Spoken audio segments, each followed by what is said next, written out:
सबसे पहले बेटा जी हम इलास्टिसिटी कंपेयर कर लेते हैं। मान लीजिए हमें एक मटेरियल दिया हुआ है, उसका नाम मैंने ए रखा हुआ है। ऑब्जेक्ट ए बोल लीजिए इसे। अब इसकी कुछ लेंथ है यहाँ पर और इसका कुछ क्रॉस सेक्शन एरिया भी है। हम इस तरह से देख रहे हैं तो हमें वो ब्लॉक जैसा दिख नहीं रहा है, बट एक्चुअल में बेटा ये इस तरह से है और ये इसका क्रॉस सेक्शनल एरिया है।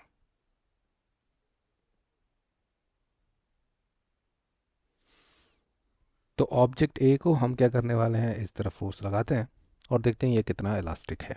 राइट साइड को खींचेंगे। लेफ्ट साइड से हमने इसे दीवार से चिपका रखा है जिससे मूव ना करे, ये अपनी फॉर्म चेंज करे, शेप चेंज करे। तो अगर हम इसे फोर्स लगाते हैं, यहाँ पर थोड़ी सी फोर्स लगाई तो थोड़ा सा स्ट्रेन दिखा।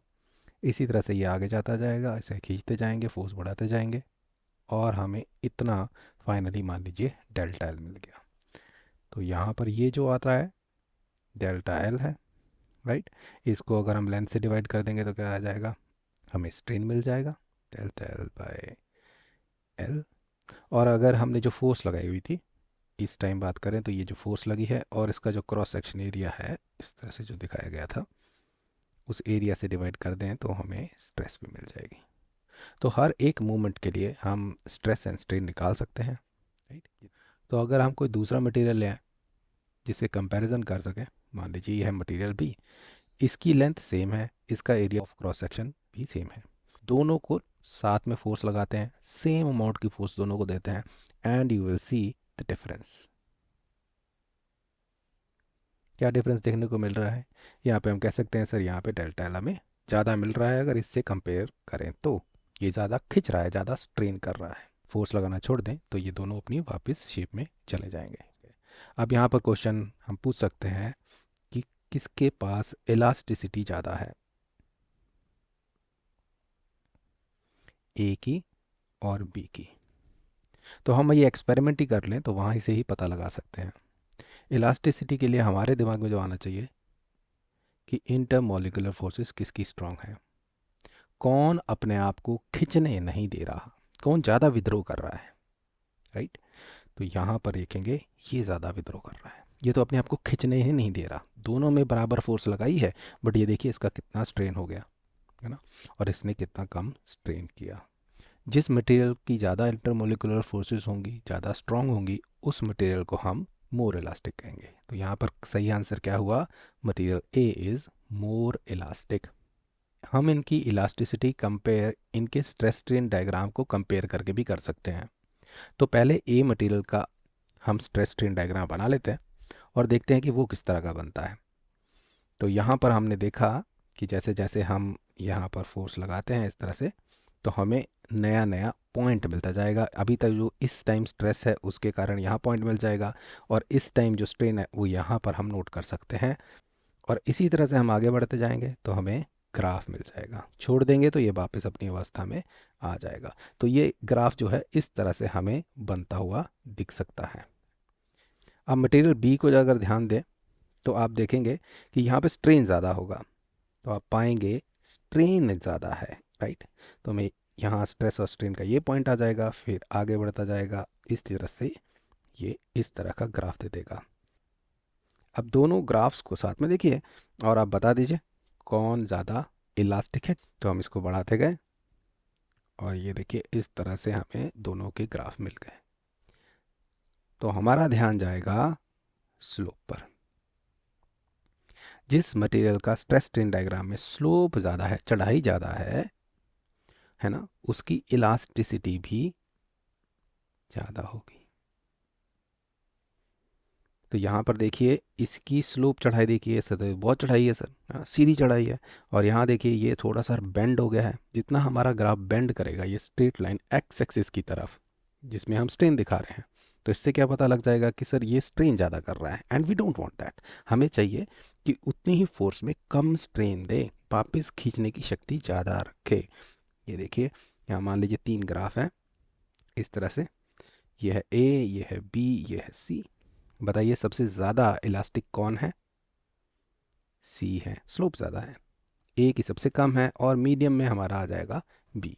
तो इस तरह से ग्राफ की स्लोप देखकर हम बता सकते हैं कि कौन सा मटेरियल ज़्यादा इलास्टिक है, कौन सा मटेरियल कम। इलास्टिसिटी के बाद हम बात करेंगे कौन सा मटेरियल ज़्यादा डक्टाइल है, या इसकी क्वालिटी को बोल दिया जाता है डक्टिलिटी। डक्टिलिटी का मतलब है किसी भी मटेरियल को आप कितनी आसानी से वायर्स में कन्वर्ट कर सकते हो, खींच सकते हो। मान लीजिए इस तरह से मैंने एक ऑब्जेक्ट लिया, खींचा और ये ऐसे लंबा हो जाए, वायर बना सकूं इसकी। इस क्वालिटी को हम बोल देते हैं डक्टिलिटी। डक्टिलिटी के लिए इंपॉर्टेंट पॉइंट होगा जहाँ से यील्डिंग स्टार्ट हो जाए, मटेरियल हमारी बात मानना शुरू कर दे, लंबा होना शुरू हो जाए, क्योंकि हम वही तो कराना चाहते हैं, हम इसे खींचना चाहते हैं, वायर बनाना चाहते हैं। तो मान लीजिए यहाँ पर इसकी यील्डिंग स्टार्ट हो जाती है।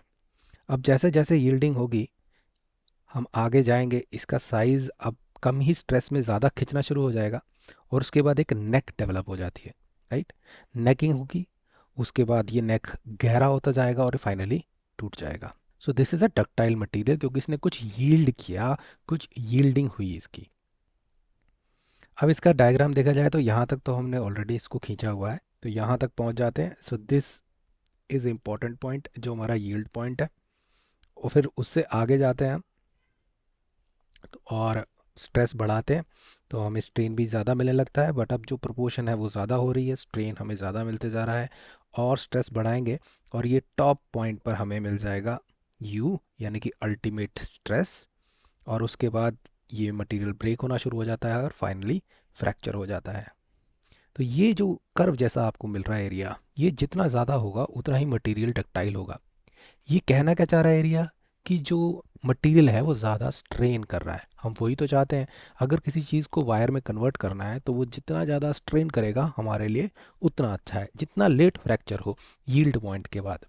तो एक बार फिर से देख लेते हैं, पहले यील्ड पॉइंट आता है, फिर हम बढ़ाते रहते हैं, अल्टीमेट स्ट्रेस पॉइंट आता है और फिर फाइनली ये मटेरियल फ्रैक्चर हो जाता है। अब हम कंपेयर कर लेते हैं डक्टिलिटी किसी दूसरे मटेरियल से। अब नीचे वाले डायग्राम को, इसको आप फोकस कीजिए। अब इस डायग्राम में क्या हो रहा है, हमने वैसे ही खींच के रखा हुआ है, बट जैसे ही हम आगे बढ़ाते हैं तो पहले से ज़्यादा स्ट्रेन मिल रहा है, तो इस तरह से स्ट्रेन मिला, ये आ गया इसका यील्ड पॉइंट, राइट। फिर ये ऊपर जाता गया टॉप पर और इसकी नेकिंग स्टार्ट हो जाती है अल्टीमेट स्ट्रेस वाले पॉइंट पर, और फिर फाइनली ये फ्रैक्चर हो जाता है। अब हम दोनों ग्राफ्स को अगर कंपेयर करें, साइड बाय साइड देखें, देखिए ज़्यादा लंबा या वायर में कौन खींचा है, ये खींचा है, लॉन्ग वायर है, और ये छोटी वायर है, राइट। तो ये मटेरियल जो होगा ज़्यादा डक्टाइल होगा, this is more ductile, right, and this is less ductile. और ये चीज़ें हमें कहाँ से पता लग जाती हैं, हमें क्लियर कट पता लग जाता है अगर आप दो पॉइंट्स पे फोकस करें किसी भी ग्राफ को कंपेयर करने के लिए। एक तो यील्ड पॉइंट हो गया, एक हो गया फ्रैक्चर, बीच में अल्टीमेट पॉइंट भी होगा, वो भी ले सकते हैं। और यहाँ पर भी देखिए मैं मार्क कर दूँ अगर 3 पॉइंट, राइट। तो ये जितने क्लोज होंगे उतना ही लेस डक्टाइल मटेरियल होगा, और ये जितना ज़्यादा दूर दूर होंगे पॉइंट्स, जितनी हमें स्ट्रेन ज़्यादा मिलेगी उतना ही ज़्यादा डक्टाइल मटेरियल कहलाया जाएगा। कॉमन सेंस से हम कर सकते हैं ये छतरी जैसी जितनी बड़ी होगी उतना ही ज़्यादा मटेरियल डक्टाइल है। यहाँ पे छतरी छोटी तो हम बोलेंगे लेस डक्टाइल है। मान लीजिए एक ग्राफ ग्राफ बनाता हूँ, इस तरह से कुछ जा रहा है और एक ग्राफ इस तरह से जा रहा है, ठीक है। तो इनमें डक्टाइल कौन हुआ हमें देखना है सर, ये यील्ड पॉइंट आ गया, ये फ्रैक्चर आ गया, देखिए छतरी बड़ी है तो डक्टाइल ये मटेरियल ज़्यादा है। बट कई मटेरियल यील्ड नहीं करते, जो डक्टाइल मटेरियल होंगे वो तो यील्ड करेंगे, but there are some other materials who do not yield, वो आपकी बात नहीं मानेंगे, वो टूटना पसंद करते हैं। अगर आप यील्ड करवाना चाहोगे, we will not yield sir, इससे अच्छा मर जाना ही बेहतर है, इससे अच्छा फ्रैक्चर होना ही बेहतर है। और उन तरह के मटेरियल को हम बोल देते हैं ब्रिटल मटेरियल है, ब्रिटल मटेरियल। जैसे आपने ग्लास, ग्लास जो है एक ब्रिटल मटेरियल है, वुड भी एक तरह से कह सकते हो ब्रिटल मटेरियल है। ये विदाउट यील्डिंग टूट जाएंगे एकदम से, जबकि डक्टाइल मटेरियल नेकिंग दिखाएंगे पूरे प्रॉपर दिखेगा कि यहाँ से टूटने वाले हैं। जो डक्टाइल मटेरियल हैं उनके एग्जांपल हो सकते हैं बेटा गोल्ड, सिल्वर। इनकी आप लंबी लंबी वायर्स बना सकते हैं, कॉपर की वायर्स आपने घरों में यूज़ कर रहे हो इलेक्ट्रिसिटी के लिए। तो ये जो मटेरियल है ये डक्टाइल मटेरियल है and these are brittle material. Brittle material का अगर ग्राफ हमें देखना हो तो हम कुछ इस तरह से देख सकते हैं। ये इलास्टिक बिहेवियर दिखाते हैं, स्ट्रेट लाइन जाएगी और उसके बाद आप चाहोगे कि सर ये एक्सपेक्ट करोगे कि ये इस तरह से जैसे डक्टाइल मटेरियल कर रहा था यील्ड वैसे करे, नहीं, ये डायरेक्टली ब्रेक हो जाते हैं। Now you will say sir इसका अल्टीमेट स्ट्रेस पॉइंट कहाँ गया, यील्ड पॉइंट क्या कहाँ गया, है ना, सीधे ही फ्रैक्चर आ गया। Yes, that is why they are called brittle material. They do not yield. जितना स्ट्रेस दिया स्ट्रेन दिया चलते रहेंगे और एकदम से ब्रेक हो जाएंगे, यील्ड नहीं करेंगे। These kind of material will be called brittle material. अब किसी मटेरियल की स्ट्रेंथ कैसे कंपेयर करें? किसे बोला जाए कि ये मटेरियल शक्तिशाली है और किसे बोला जाए ये कमज़ोर है, कि ये स्ट्रेस कितनी ले सकता है। आप जितनी स्ट्रेस ले सकते हो आपको उतना ही स्ट्रांग बोला जाएगा। कितना भी प्रेशर डाल दिया जाए जैसे किसी इंसान पर, बस उसे ज़्यादा फर्क ना पड़े तो हम बोलेंगे बहुत शक्तिशाली है। स्ट्रेस स्ट्रेन डायग्राम से कैसे पता लगा सकते हैं? अगर मान लीजिए ये है, मान लीजिए वो इस तरह से पहले डायरेक्टली प्रोपोर्शनल गया, फिर यहाँ तक और फिर यहाँ पर डक्टाइल बिहेवियर दिखाता है। Now there is another material जिसको रेड में दिखा रहा हूँ मैं, वो यहाँ तक जाता है और फिर यहाँ पर इस तरह से डक्टाइल बिहेवियर दिखाता है। तो यहाँ पर क्वेश्चन पूछेंगे कि स्ट्रेंथ किसकी ज़्यादा है, तो आपका ध्यान कहाँ जाएगा? स्ट्रेस ज़्यादा कौन ले रहा है? कोई भी पॉइंट ले लीजिए, या तो आप अल्टीमेट स्ट्रेंथ ले लीजिए, इस पॉइंट की नोट कीजिए, यहाँ पर स्ट्रेस नोट कर लेंगे ना कि ये इतनी स्ट्रेस ली उसके बाद टूट गया, इसको क्या बोलेंगे? ये इसने इतनी स्ट्रेस ली और फिर ये टूट गया। तो अल्टीमेट स्ट्रेस जिसकी ज़्यादा होगी उसे हम बोल देंगे कि ये ज़्यादा शक्तिशाली है। अब ये तो डक्टाइल मटेरियल थे। अब ब्रिटल मटेरियल होते हैं, वो इस तरह की छतरी जैसी दिखाते ही नहीं है, राइट? तो उस केस में क्या करेंगे देख लीजिए। देखिए जैसे इस तरह से एक गया मटेरियल और यहाँ फ्रैक्चर हो गया कि मैक्सिमम स्ट्रेस ली, यहाँ पे यील्ड होना स्टार्ट हुआ था और जैसे ही यील्डिंग हुई और ये ब्रेक कर गया, राइट? इस तरह से हम सोच सकते हैं। और दूसरा मटेरियल जो है वो इस तरह से जाता है और फिर ब्रेक हो जाता है। ये दोनों ब्रिटल मटेरियल है क्योंकि छतरी बन ही नहीं रही इनकी। तो हम क्या कह सकते हैं, इनमें स्ट्रॉन्ग कौन है? स्ट्रेस किसने ज़्यादा ली, यहीं पर टूट गया ये। पर ये देखिए कितनी स्ट्रेस लेकर टूटा है। तो I will say this material is stronger, right? तो हमने फिजिक्स में किस मटेरियल को स्ट्रॉन्ग कहना है वो हमारे दिमाग में क्लियर होना चाहिए।